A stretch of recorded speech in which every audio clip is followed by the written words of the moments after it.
Well, hi, everyone. I am Michael Morella, managing editor of events at US News and World Report. As I'm sure many of you know, February is American Heart Month. I'm thrilled that we can spend the next hour with a distinguished group of clinical leaders discussing innovation in cardiac care from the lab to the OR and beyond. I'm really hoping we'll have a chance to discuss a wide range of advances in TAVR, minimally invasive surgery, robotics, AI, and so forth. We do have a lot of ground that we want to cover in a relatively short amount of time, but we also do want to make some time for your questions. So for those of you who are joining us live, we ask that you please type your questions or comments into the Q&A feature in Zoom on your screen. I'll try to make some time for them later on in the session. I want to say our thanks to UT Southwestern Medical Center for their support of today's program. Now, before I welcome our panel, I'd also want to note that we are recording today's session.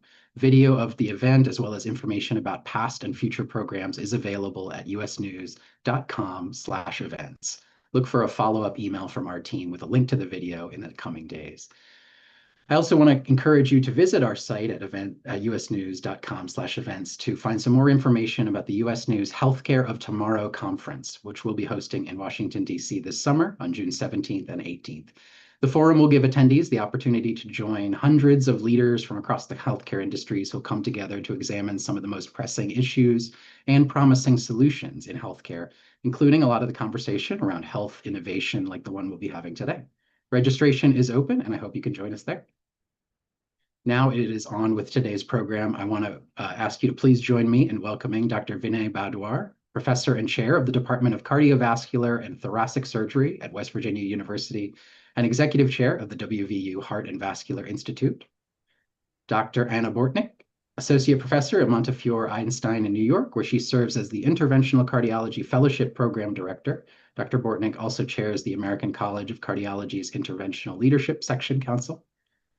Dr. Joanna Chikwi, Chair of the Department of Cardiac Surgery at the Smith Heart Institute at Cedars-Sinai, and Dr. Dharam Kambani, Section Chief and Director of Interventional Cardiology, as well as the Jim and Norma Smith Distinguished Chair for Interventional Cardiology at UT Southwestern Medical Center. Thank you all so much for being here.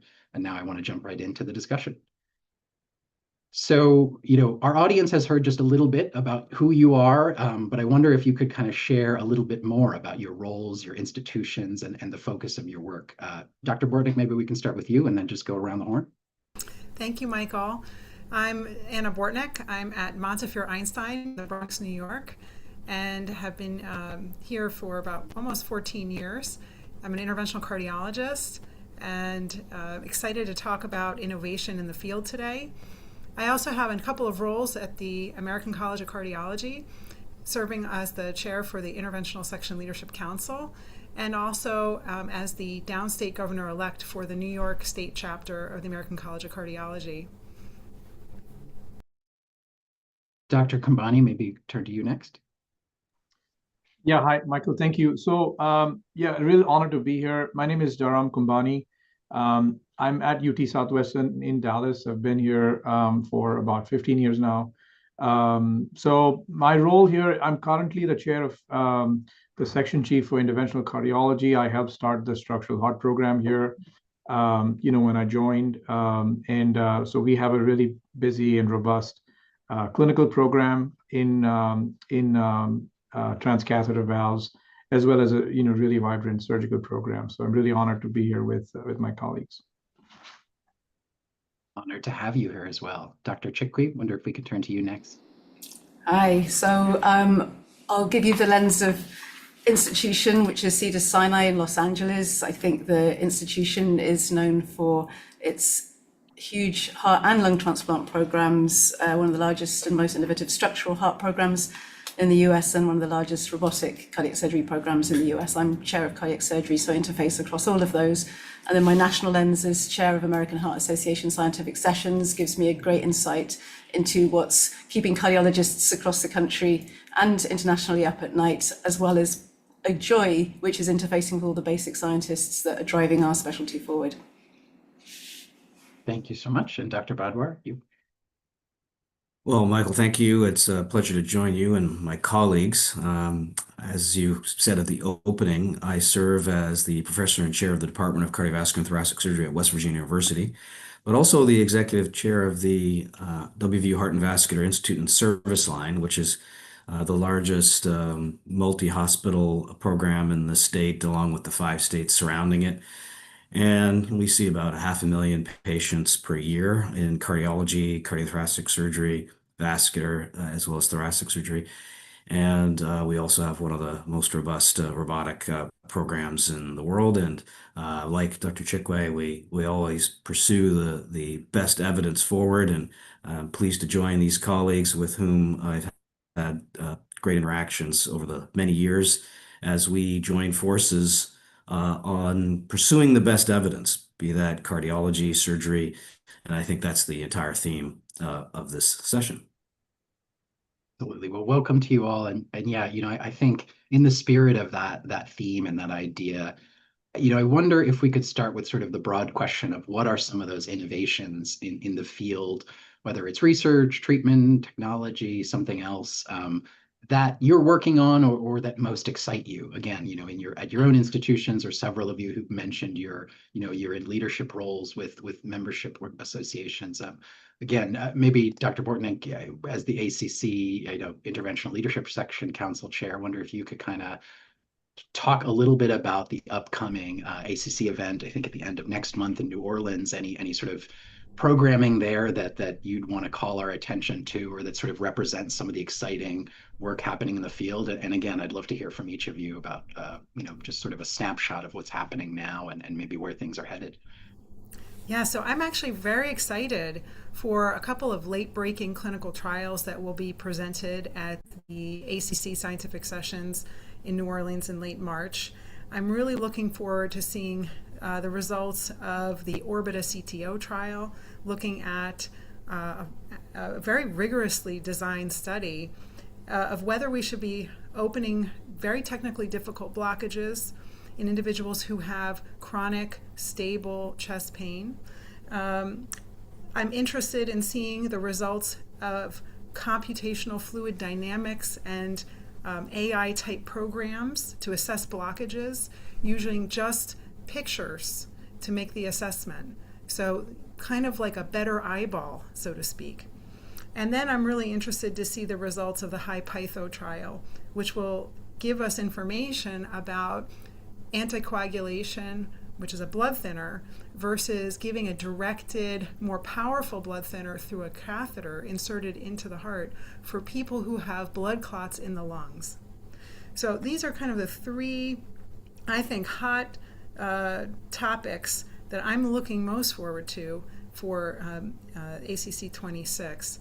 And of course, the ongoing discussion around TAVR, so transcatheter aortic valve replacement and surgical aortic valve replacement, and how we're using these two technologies and techniques for the benefit of our patients who have severe aortic stenosis. Dr. Baudoir, maybe again turn to you, but again, love to hear from the rest of the group. You were recently elected president of STS, and you also have a leadership role with the Cardiothoracic Surgical Trials Network. Any insights from your perspective, things that excite you that are either different from some of the things Dr. Bortnick mentioned, or just maybe in a similar vein? Well, thank you. Sure, I agree with what was mentioned. I think the entire field is positioning itself just to always adapt to how we introduce innovation and new technologies with the balance of finding the best form of evidence in any of its forms. So we do have randomized clinical trials, we have industry-sponsored trials, and then we have non-industry sponsored trials, such as the Cardiothoracic Surgical Trials Network, of which both Dr. Chikwe and I have a prominent role. And I think that's really the theme of today, is how we take all evidence and incorporate that into the robustness of a heart team, be it from a coronary front, as Anna just mentioned, or a structural front in terms of transcatheter therapy, and then how we introduce things like robotics as another arm of those treatment paradigms. And the challenges are increasing on how we best navigate that. And I say that through the lens of a non-invasive cardiologist. Now, I'm not one, but I support them, and really as the first frontier for these patients on trying to determine what's best and how to go through all of that evidence. So the ACC, I'm sure that will be a large focus of how we navigate all of those elements. And there's, several areas of recent evidence that are emerging with signals of positivity, but also equally signals of concern that we have to really balance carefully to introduce new technologies.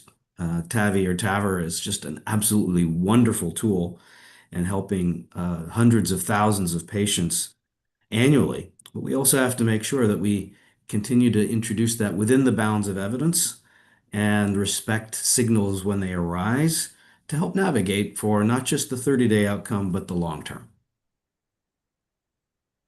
Yeah, I want to come back to a number of those points you made and just kind of pick up on that theme of innovation and balancing, care and questions or concerns from other clinicians, from patients, from families. But Dr. Chikwi, maybe again, you mentioned a few minutes ago the AHA Council on Scientific Sessions programming. Some of your work, not just at Cedars-Sinai, but also more broadly in the field. Could you talk a little bit about some things that are exciting you?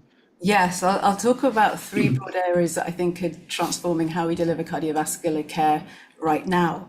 And I think those encompass discovery, so that's the research, both basic science and clinical. It discovers technological development, and then it's where AI fits into this whole big picture in terms of catalyzing it. So discovery, I think the areas that have really transformed things in the last sort of 12 months, and we're really seeing this in clinical practice, is around drug development. So the myosin-1 inhibitors, the GLP-1 inhibitors, that's really changing how we prevent disease as well as treating it. And that's obviously going to have a huge impact on the procedural and interventional specialties. We're seeing sort of some of that impact already in the transplant area in terms of organ regeneration. And the very exciting areas of discovery, I think, in the cardiovascular space are how we're using gene therapy, so actually modifying genetic fingerprints to treat those rare but really difficult diseases such as amyloid. So very exciting space there.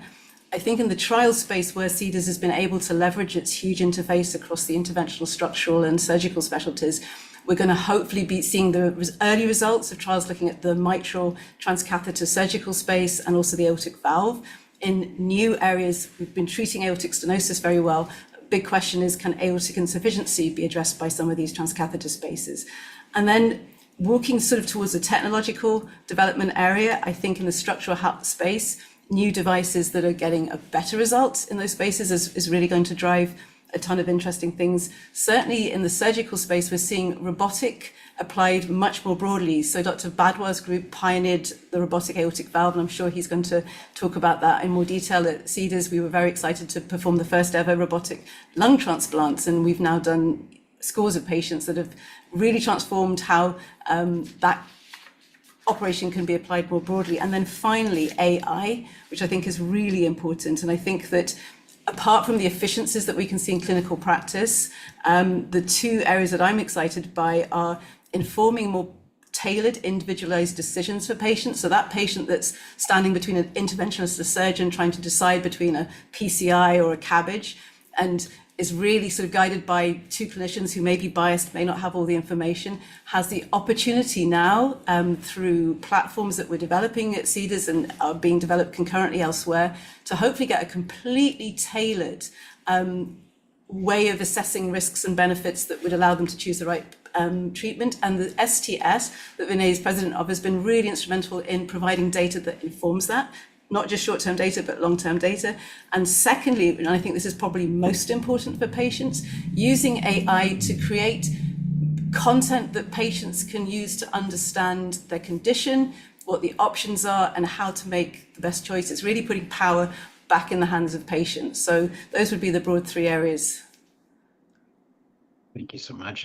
Dr. Kambani, I turn to you as well. I brought the open question about what excites you in the field, but I also wonder if you could sort of follow that up to talking about minimally invasive procedures and some of the cutting edge work that's making a difference there. Yeah, Michael, thank you. So great comments from all three colleagues. I think the field is so innovation continues to drive us, and as Dr. Badwar mentioned, I think we also have to sort of understand how technology is being dispersed, and so more than a decade ago, when transcatheter aortic valve replacement came out, there was a great lot of discussion about the rational dispersion of technologies, and so just understanding how true we are to that, if we deviate too far from that, how do we sort of reset when needed. But that said, innovation, the speed of innovation in the field is really quite staggering. The aortic valve, again, has been in the vanguard of a lot of things that we've done, but in the mitral side and the tricuspid side, we're just seeing a tremendous amount of innovation, both in terms of devices. But the other thing that I'm sort of really also excited about is, and it's hard to get through a conversation or, without mentioning AI. So Dr. Chikwi already kind of outlined some of that stuff. But I think also there's a lot of interest in more upstream use of AI. So at UT, for example, we have received, significant amount of funding to understand, how AI could be used for diagnosing valve disease or cardiovascular disease broadly, more upstream. And so one of the downsides with, the way the current paradigm of care is that, patients will frequently be seen, at all these great centers that you've heard about, when it may be a little too late or when, there's already evidence of myocardial dysfunction. And so the ability to sort of pick this up more upstream, I think, it's going to, one of the challenges for the field is going to be, how do we streamline this? So, when is the right time to intervene? So I think the next decade is going to be ripe to sort of understand, how technology has evolved and how it's being used and the long-term outcomes, but also kind of then moving more upstream to understand what are the best pathways or care pathways to get people to the care that they need, sort of in a timely fashion. So I think those are the things that I'm really excited about. And sort of to the second part of your question about minimally invasive therapies, again, there's been such an, first of all, I think the field is richer because of the wonderful collaboration, that the heart team has engendered, interventional cardiologists, surgeons, but also with cardiac imaging, cardiac anesthesia, and many, many others. So I think, the advances have happened on the transcatheter side, but certainly on the surgical side as well. There's been, a lot of progress. And so I'm really excited for what the future holds for, and what we can offer our patients together as a team. Maybe we could stick with that idea about collaboration and sort of breaking down silos. Again, I think a lot of you are doing this, and your institutions are committed to this in different ways. That's something too that struck me, that is the knowledge sharing and the spirit of collaboration across the field and beyond it is really, really palpable. I guess just speaking to that, or are there examples of that you can kind of draw on from your own work or what's happening at your institution that might be informative to our audience of other kind of leaders, clinical decision makers? Maybe Dr. Chikwi, I'll pick you first, but again, anyone feel free to chime in. I'd love to hear more on that. Yeah, I could absolutely. I think difficult to even know where to start, but I'll give you one example, and then if we've got time, maybe another one that's completely different. But I think one of the most transformative examples of collaboration at an institution that's got a extremely strong structural heart program and an equally strong surgical program, and it's very easy for such developed groups to not collaborate, is that kind of dual strength allowed us to lead a NIH-funded pivotal randomized trial comparing a surgical approach, mitral valve repair, it's the gold standard for patients with mitral prolapse, with a transcatheter approach. And that's a really important trial because it's the first time the NIH has dipped into that really important interface between interventional approaches and surgical approaches, right? It really adds to some of the industry-funded trials that maybe a bit more driven by addressing sort of short-term outcomes and needs in patients, and don't necessarily have that longer-term lens that we need to truly inform decision making. And I think it's work like that that really informs practice and allows us to really drive the field forward. And I'll give you a slightly different example, but it's related. So having lung transplant under the umbrella of cardiac surgery meant that one of our phenomenal lung transplant surgeons walked into the robotic mitral valve room and was watching us do a mitral valve case and realized that what he was seeing through the robot was exactly what he needed to see and so when he was doing a lung transplant. And if it's helpful, I could show you a nice video that kind of summarizes the very exciting and transformative end result of that. I can see if this will actually share. And if it doesn't, let me know. Frank Coburn is counting his blessings. The beautiful view near his home, leisurely walks with his wife at his side, and the ability to take a deep breath. I mean, I haven't been able to do that for 15 years, so I feel great. Frank was living with pulmonary fibrosis, a disease that causes scarring of the lung tissue. Well, it impacted my life at a great level. I was hooked to an oxygen tube and an oxygen tank, 24/7 for the last 3 months, solid 3 months before transplant. Just a few weeks ago, Frank underwent a double lung transplant at the Smith Heart Institute at Cedars-Sinai and also became a patient pioneer, the first in California and likely the United States to undergo a minimally invasive double lung transplant. This minimally invasive approach is really quite new to California and to Los Angeles in particular, and it builds on an expertise that the Schmidt Heart Institute has had for many years, which is doing most of our cardiac surgery minimally invasively.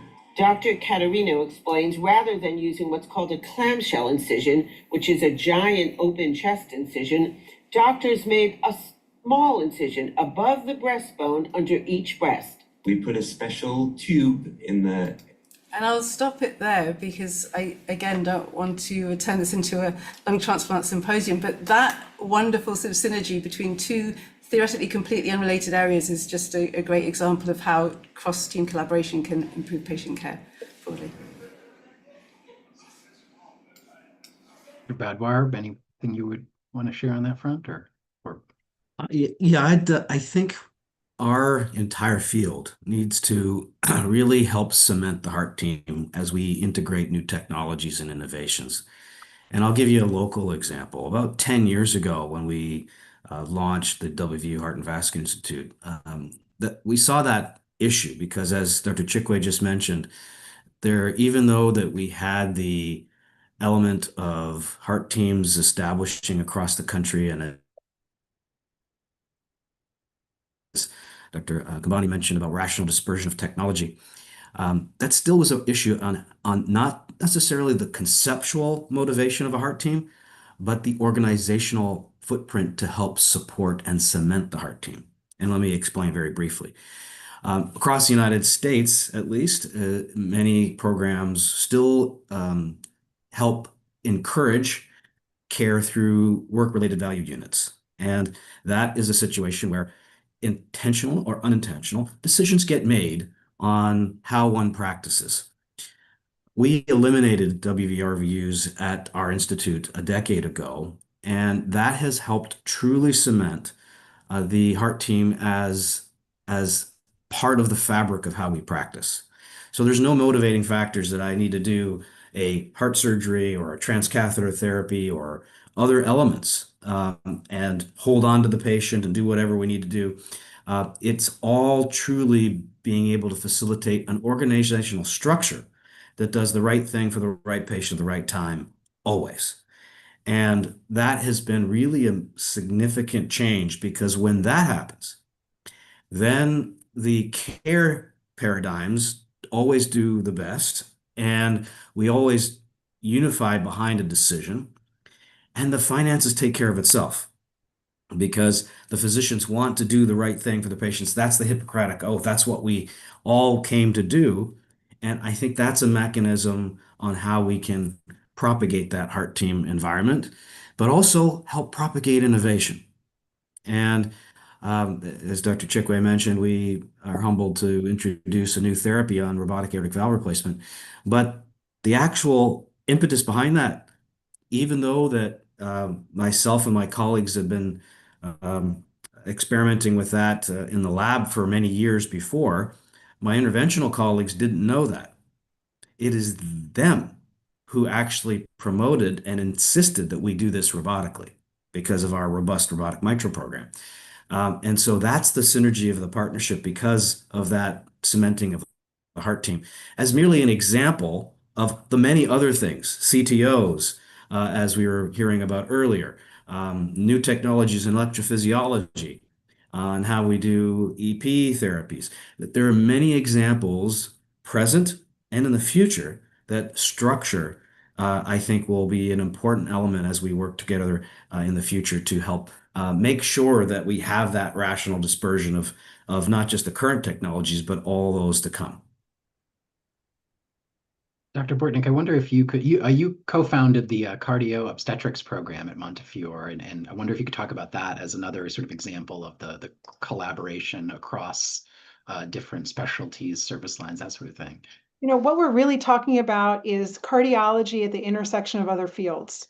And this relationship between interventional cardiology and cardiothoracic surgery, you know, was strengthened by the structural and valvular heart space about a decade ago. And that model has now influenced the intersection of cardiology with other fields. So, for example, cardiology with oncology, cardiology with geriatrics, and cardiology with OBGYN. Those are programs that are now more widespread and more established around the country. And there are more intersected fields that are coming together all the time. So the way that that benefits patients is when you put two experts who don't always work together into the same room and you look at a problem, you have 2 points of view, you have different sets of literature, you have different sets of clinical expertise, research expertise, and this creates exponential growth in terms of new ideas, new ways to implement programs, and certainly engages patients into lifelong care in a better way.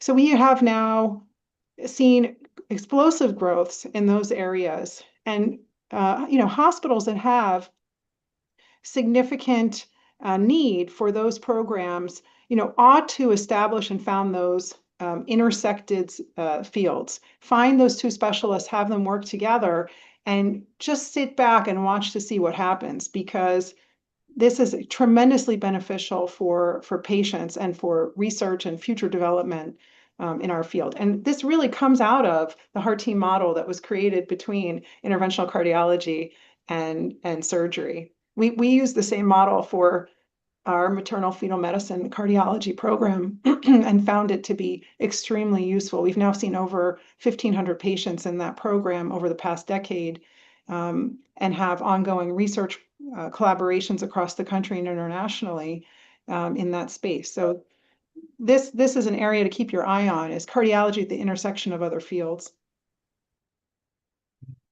Dr. Kambani, anything you would add on the collaboration front?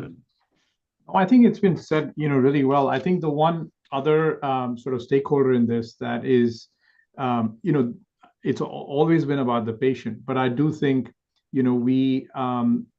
this structure has also evolved more into, shared decision making and, getting patients very actively involved in their care.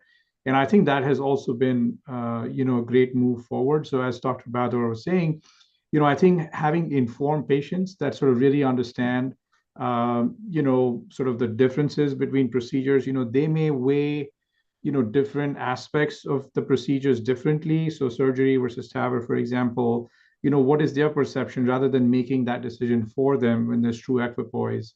I think that is, really important as well. And I think in the future, I imagine that patients, who are sort of offered only one therapy may actually be in a place where they say, well, what about the other option? Why are we not talking about that? So I do think, that is sort of certainly been, that's just come out of this really, tremendous collaboration that we have across disciplines. The other thing I guess I'll also mention, and Dr. Badwar, has been, a champion of this, but, sort of being able to synergize, how we collect data for patients, because till we have long-term data, sort of really being able to give evidence-based opinions to patients will continue to be challenging.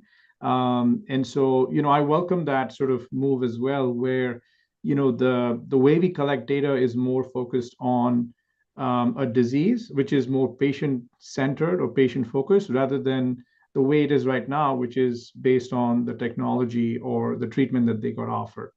And so, for example, a patient with aortic stenosis, may want to go to the hospital that has the best outcomes for aortic stenosis, not necessarily, now that would imply that they have the best outcomes perhaps for TAVR and for SAVR, or just, whatever is the right way of managing it. But, at this point, from a patient choice standpoint, really what they're able to see is what are your TAVR rankings, what are your SAVR rankings, not necessarily, what your aortic stenosis care is going to look like. So I do think that is also something I'm really excited about as sort of the next stage of evolution for this collaboration.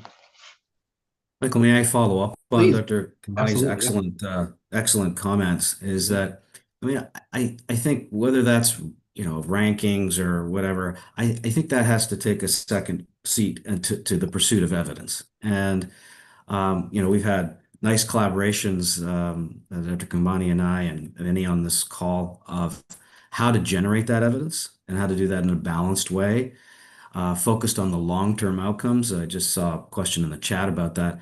And I think that's really essential. And Dr. Chikwe has been an advocate for doing so in the clinical trial realm and really leading the way in the primary trial, which is a randomized trial of transcatheter mitral therapy to surgical therapy. But there's trials, and then there's other evidence bases, such as the STS-ACC TVT registry, which is a highly valuable and really a tremendous element to evaluate changes in therapy. And, there's the element of coverage for evidence development. And that is so essential as both innovation comes or how we apply that innovation to different populations. In other words, when the goalposts change, we have to continue to follow evidence to make sure that we inform decisions. And I think it's incumbent on us as leaders of the specialty to make sure that continues, because that has to do with decision making for our heart teams, but also patient safety, focused on 10-year outcomes and not 1 year or less, especially when the data becomes equivocal. And those are the challenges, which I just wanted to follow up on Dr. Kambani's excellent comment. Yeah, thank you. And yeah, a couple of you mentioned earlier the idea of lifelong care, and I think that the premise underlying a lot of this is that as more and more people survive and thrive, that also opens up the spectrum of different care situations and possibilities. And AI has been mentioned a couple of times, but the tool getting to a place where that is a tool that really enables shared decision making and the best outcomes, and moving for the best option for the right option for the person at the right time. It's I imagine very difficult and sort of dizzying in terms of what how you sort of harness that and embrace that innovation, but also tread carefully and cautiously. I guess I wonder if there's a way, like taking AI for example, thinking about its uses already, even how far and how much it's become embedded in a lot of places in just the last several months or the last year or two. If there's anything you all are seeing in daily practice or as part of your teams that's really is making a difference and is making a measurable improvement. Dr. Bortnick, maybe you're nodding, maybe I'll start with you, but again, anyone, please feel free to jump in. Yes. So, in interventional cardiology, we're starting to see it built into the software. And the advantage of that is with computational models, the machine is able to translate what we've been looking at visually. So we're looking at something visually and saying, making an assessment, making a judgment, but now we can actually quantify that and turn it into data and information, and then make better decisions based on that quantitative assessment. So that's how it's really starting to get used in interventional cardiology. Now we're in early days, so we're still training the AI. We still have to teach it where to look. We still have to point it in the right direction. So I think of AI right now as my smartest medical student. And I am so excited to be working with this great medical student, but they still need education and supervision. So I have to verify what it is that the AI is providing me. And I have to make sure that it measures up to how I usually do things. So that's how I'm using AI. I'm using it a lot to find information, collate information, but it's in these early days. It's still learning, but it's a definitely useful tool. The second point of AI is on the patient side. I have patients who run their reports into the AI and will ask the AI, what does it think? What do they think that what does the AI think that the patient should do? What decision should this patient make? And I'm always delighted if the patient says the AI agreed with you. So it's great. I'm glad that we're on the same page. The AI is referencing something and is often pulling from our guidelines. It's pulling from our literature. So it doesn't surprise me if we are following guidelines and following evidence that it's going to agree with us. I think patients really want to have accessible information. They want personalized risk assessment. They really want to know what it's going to mean for them to have something done. And there's more to be done, I think, with machine learning models, even running it through our electronic medical record systems and having it generalize, take a large amount of data, but try to personalize this so that people have information they can use to make decisions. But for now, we have guidelines, consensus statements, we have experts, and you have your doctor, and you should use those resources because they're here for you. Anyone else want to weigh in on AI or Dr. Yeah, Trickley? so I was in Dallas at the American Heart Association's board meeting, the Scientific Advisory Council meeting, and afterwards they had a board meeting. At the advisory council, Catherine Otto, who is she was the first author, the lead author on the guidelines, and she currently chairs the guidance committee, which is the body that works across American Heart Association, American College of Cardiology, the surgical societies, and other stakeholders, including patients, to try and distill the best evidence down into essentially guidance that we can apply.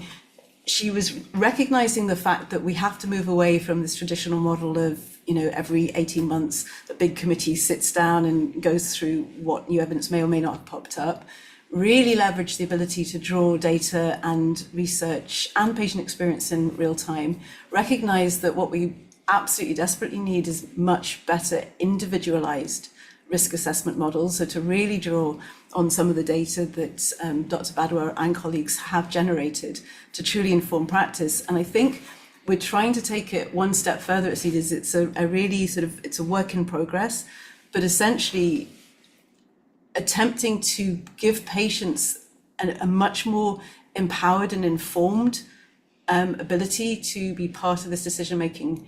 And that's really done by trying to present the very, very complex decisions, information to them in a way that's much more understandable, one, and two, much more tailored for the specific person in front of you, not just sort of broad groups of patients. And that's really hard to do, but AI, drawing from the electronic medical record and a real-time approach to synthesizing research results and guidance is really allowing us to make big strides in that direction. And I think eventually and ultimately that is going to supplant what we now rely on in terms of a heart team approach, it will really mean much more individualized decision making at the patient level. Dr. Kambani, I wonder, you talked a few minutes ago about data and others weighed in, but I also, another element of sort of empowerment and decision making is certainly access. And I wonder if that's something you could kind of talk just a little bit about. I know our time is moving quickly, but about ensuring access to care, whether it's a novel technology or treatment that's and somebody in a rural population far from Dallas or way away from the cities where you all based. Again, I'd love to sort of think about that concept of access and then broadening it and ensuring it from a couple of different vantage points. I wonder if you could sort of speak to that, and again, others, please feel free to jump in. Michael, that's a great topic of discussion, and access is very important because obviously the reason we generate evidence and do large clinical trials is that we want that to translate into clinical practice, and we want that to be done uniformly, and have appropriate access for all the patients that need that. So I couldn't agree more. I think this is a really important topic, and that is honestly for a lot of the technological advances, that is always going to be one of the most important considerations, is how do we ensure equitable access to these therapies, whether that is a transcatheter option, whether that's surgery, whether that's medication use, and as you pointed out, it's really multifactorial. So access can mean just having access to an echocardiogram, for example, for valvular heart disease. So, if you don't get an echo, you never get referred for a valve problem. So that's sort of how upstream, the access issue can occur. And just maybe one quick sort of discussion point on that is, we were just talking about AI. So as much as it is, very exciting for personalized decision making, as an epidemiologist, I actually also think it has a lot of value for population-based screening and for population-based referrals. So I think for health systems, for the larger populations, a system that focuses on screening, simple screening, and then being able to refer them would certainly help with the access. So one is getting access to a diagnosis, and then access and sort of appropriate referral to all the great heart teams and doctors that are out there that help treat this condition, and then access in terms of getting everyone sort of having a fair share. As you pointed out, sort of there are disparities between rural versus urban centers or populations in terms of what procedures they can get. The unfortunate reality is, even in urban areas, there may be differential access based on socioeconomic status, based on insurance status. And so, those are all the important things that we have to, work through. And then the last thing, definitely want to hear what my colleagues have to say on this because it's such an important topic. But the last thing I also think, we should think through is, is it just about access or is it about, the right access? Meaning, do you want to get access to program that perhaps doesn't have a lot of expertise, but they offer a certain therapy, versus having access to a high quality program where you can probably get better outcomes. I think that's also an important discussion point. So I'll just take just this.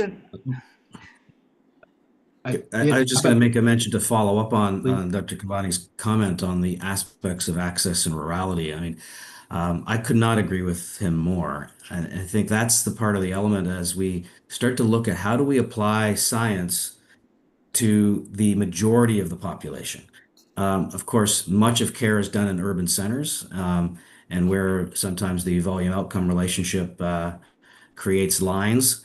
But as we start to embark on the vast majority of the country, there's a lot of rurality across the United States. In fact, much of the focus of the NIH is how to apply scientific discovery, not just in the urban white male population, but in the diffuse population by socioeconomic, racial, all of the different elements so that we have equality and even distribution for the right patient in the right location.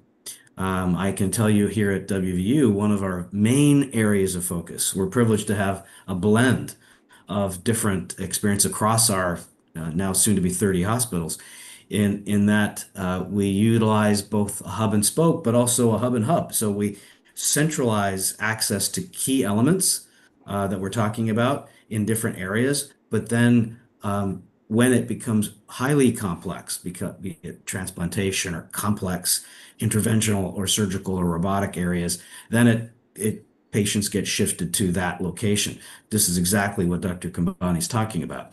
But our focus on rurality is a primary area. In fact, some of you know, Dr. Sokos's area is key on rurality, but also Allison Bailey, who just joined us, is focused on that through the ACC. So I could not agree more. And I think that needs to also be one of our key areas of focus so that we apply all these discoveries evenly across all populations. And that's perhaps an area where funding and future scientific discovery should focus, even making sure that we actually make a focus on rural patients. So if I can, I'd love to share an example of a tool that I think we originally designed to try and address challenges around patient compliance with medications, resulting in complications and readmissions. But we also subsequently realized would really address some of the access issues, really those geared around language. So just as a heads up, I don't speak any of the languages in this video. And this is a tool that's designed to help patients understand better the medications that they're Olá, taking. John. Você está tomando o medicamento para pressão arterial lisinopril, também conhecido como Cialis, Zestril ou Prinivil. Você deve parar de tomar este medicamento 24 horas antes da cirurgia, no dia 29 de setembro de 2024. Zestril ou Prinivil. 您必须在手术前24小时于2024年9月29日停止服用此药物。 Now, again, without turning it into a sort of broadcast about how AI video-based is kind of changing patients' experience, that particular set of instructions to a patient that is about to go through surgery can be delivered by an avatar of their doctor. So obviously it doesn't have to be me, it is any physician that has encountered that patient in any language with information that's completely tailored to that patient based on an AI read of their EMR. And clearly, a tool like that gets across language barriers, addresses some of the access issues, and hopefully solves some of the compliance issues. So I think lots of potential opportunities sort of in this space that are really worth looking out for. And this is exactly the tool that we plan to drive with data that could really help patients with their decision-making before they even get to the point of a procedure. We've only got about 10 minutes left, so I'll try to sort of pivot to a little bit of a lightning round. And I wanted to make some time for some audience questions as well. But training other colleagues and training on this new technology or innovations like robotic surgery or bioengineered solutions, that sort of thing. I imagine that is something that's also quite complex and ever evolving. Dr. Badwar, maybe you could just speak to that a moment, and especially from the lens, I think it was in January that STS published an expert consensus on, say, robotic cardiac surgical training. I don't know if you could kind of talk about that as an example of any broader lessons about training on something that's, evolving constantly. Sure. So thank you for the question. I mean, the comments I'm about to make are applicable to any new technology, be it transcatheter, diagnostic, or surgical. There is a significant surge of interest in robotic technology being applied surgically. And I'll give it in the context of this conversation, in that if it was a patient and you had a choice of a transcatheter therapy or surgical therapy, as long as the therapy can be consistent with outcomes, then a robotic approach, I think, tends to be favored, of course, just as we think about just consumerism and comfort and returning to work faster. But it's incumbent upon us that we do this in a safe way, so we make sure that the quality is consistent.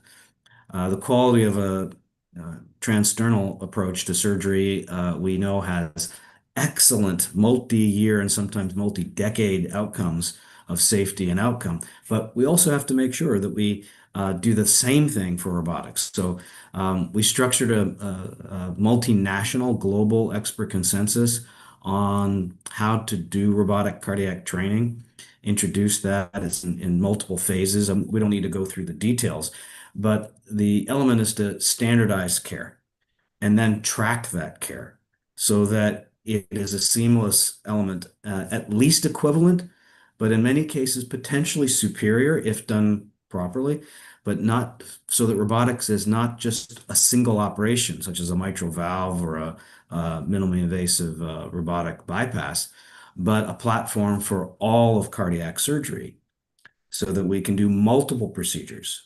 I think that is something I don't think we have time to discuss, but I think one of the exciting next frontiers of robotic cardiac surgery is addressing some of the challenges we have in heart teams. Is that many patients, they don't come just with one isolated problem, such as aortic stenosis. Many of them have concomitant diseases, atrial fibrillation, another mitral issue, or even coronary disease. And I think part of us is to think about, as we've been talking, is the long-term outcome. And we do know that if we don't address some of those elements, particularly in the non-high risk patient, that impacts mortality, that impacts survival. And if we can do that all in one procedure in a minimally invasive way, why shouldn't we start focusing on that? And I think that's one of the key areas why we focus on a structured and standardized way to teach, not just in the United States, but around the world. We have an audience member who has a question, sort of a broad one, but it's someone curious about precision medicine in cardiac care. And I think we've kind of touched around that, and I'm curious about AI's implications there. Dr. Kambani, I wonder if you could sort of take that one or start with that one. Again, thinking about the comments you made a few minutes ago about thinking about things from kind of a population health lens. Anything you would share there that excites you, or that you see sort of as you know, in the next 5-10 years, really something that AI could unlock in the precision medicine front or anything like that? Yeah, I think Dr. Bortnick said it exactly right. I think, we're sort of still in the nascent sort of times for AI. There's a lot of promise, and with everything AI, I think it depends on how well we can harness that potential. So yeah, I think in the future, I certainly cannot imagine that now, that it's moving at the pace that it is right now, that would change in the future. To be honest, when electronic health records came out, this was always the promise that, somehow we would be able to unlock, things that the human eye is missing, or, a busy clinician is skipping over, and, it's staring at them. Obviously, they missed an SGLT2 inhibitor in somebody with HFrEF, things like that. But I think, the solutions thus far, I think, have been very crude. So we have, for example, best practice alerts, and those are, I think, modestly helpful because there's a lot of burnout. And, for a single patient, you might get 5 or 6 of those. So that's not really AI, although that is, I think, a form of AI because it's not based on, sort of a human being telling another to do something, but it's really the computer sort of telling us that perhaps this is a missed opportunity. So I think in the future, that's going to be the key, is how do we harness it to make life better for both patients and for clinicians. And, there's obviously this big discussion about burnout and how, a lot of the technologies have actually led to more burnout, not less. And so that's also a thing that I think will be very important in the future.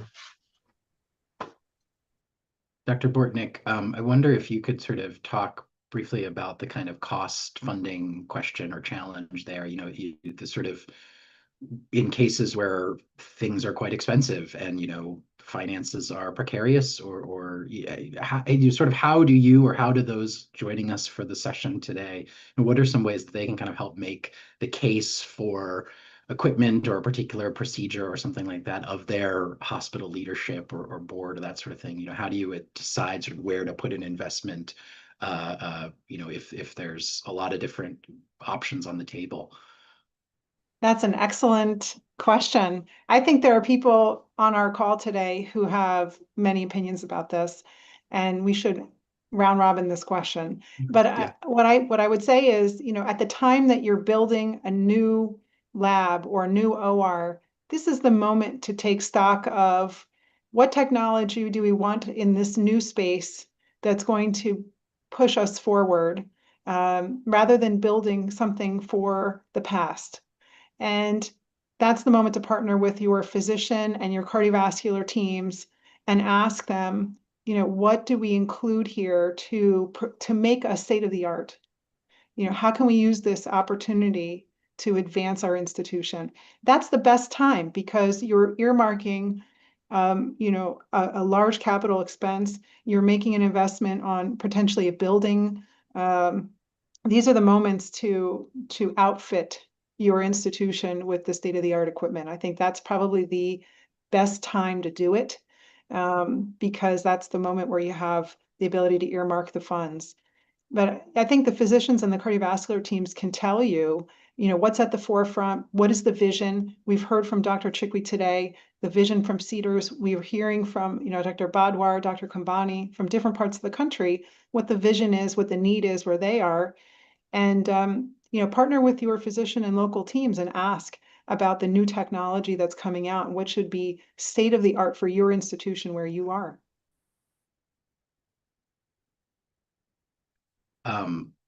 So in the last couple minutes we have, I want to sort of ask about final takeaways, and I'll say, I wonder if I could sort of ask a two-parter of each of you, again, sort of squeeze it in there in the little bit of time we have. We have an audience member who self-identified as a parent of twins with congenital heart disease.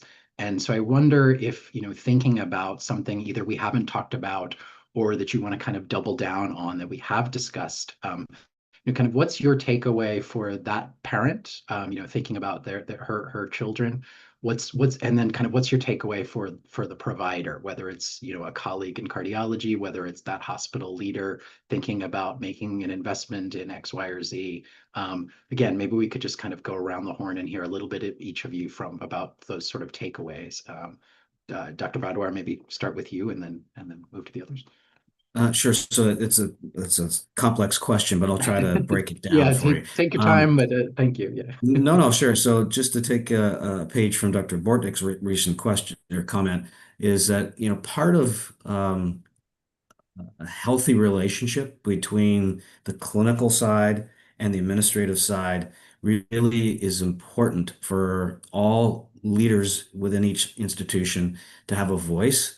We're privileged to be able to wear a couple of hats at our institution, so it's a direct line. So I do make capital decisions for our service line, exactly as Dr. Bortnick mentioned. A quick example is one of our peripheral hospitals wanted to buy a new nuclear camera. And I said, well, hold on a second, time out. I think we should probably buy a CT scan for your purpose to make diagnostics, perhaps, anticipating for what's coming in the future in terms of CTFFR, et cetera, et cetera. And that's saved $2 million in terms of capital cost, construction. But it's an excellent example of how we all work together and follow evidence where it leads us. In the imaging side, in the cath lab procedures, anticipating where evidence is going helps inform our institutions to plan for the future. And I think that's where this is all intertwined so perfectly, but having that voice recognized is not the same in all institutions. And I think as we continue to unify between cardiovascular surgery and cardiology and imaging across these disciplines, that is really where it's important. So my takeaway, really concentrating on the adults for a second and a brief comment on the congenital, is that unity is really very important. And evidence in all its forms, is very important because not only does it affect the heart team, but also affects hospital decision, it affects coding, financial vitality, and balancing that with the right decision, all about outcome and mission. From a congenital since it's a bit of a two-parter, I think that's a little different topic, but in our institution, like all of ours, is that we do have oversight over our pediatric programs, and one of the areas of interest, it's not rankings and things like that. We have to be fairly careful, but volume outcome relationships apply across different elements. And we talk about rurality, we talk about one of the areas of science that's important is that you can have excellent quality programs in low volume institutions that improve better access, and you can have low quality in kind of hiding in plain sight in high volume institutions. So I think we have to inform parents and focus on that so that they can make the right decisions for their loved one instead of traveling across the country to one location for a therapy when they have it great in their about 30 miles away from their home. And so that's the area that it's incumbent upon us to help interpret that evidence for family members and their loved ones. Dr. Kambani, final thoughts from you, whether, again, for the patient, for the provider, or just more generally. Yeah, thank you. Thank you for hosting this. This has been, really quite an incredible and really enriching discussion. I guess, the only thing I'll say, you've heard, a lot of great discussion today. I think as we know from the ACC and the AHA both, that despite all the advances, there is, an expected significant expectation that, cardiovascular disease, valvular heart disease is going to grow as the population ages. And so it is really incumbent upon us, to, as was mentioned, to collaborate, to, provide the best patient-centered care, and then be able to harness, all these amazing technologies to sort of really be able to deliver care, in an equitable fashion across the board. So that would be, I guess, my concluding sentence on this. And the final word from you, Dr. Bortnick. Oh, I get the final word? Well, maybe I'll just summarize what we talked about today. We started off talking about excitement around new technologies, new discoveries, whether those are interventions, medications, or computational. And then we talked about implementation of how we get technology out to patients, how decisions are made, who are the members of the team that are involved in those decisions. We saw some amazing video examples of what technology can help us do, from Cedars-Sinai. We heard about how corporate decisions are made about strategy and, high-level purchases of equipment from Dr. Badwar. We talked about access and equity with Dr. Kambani.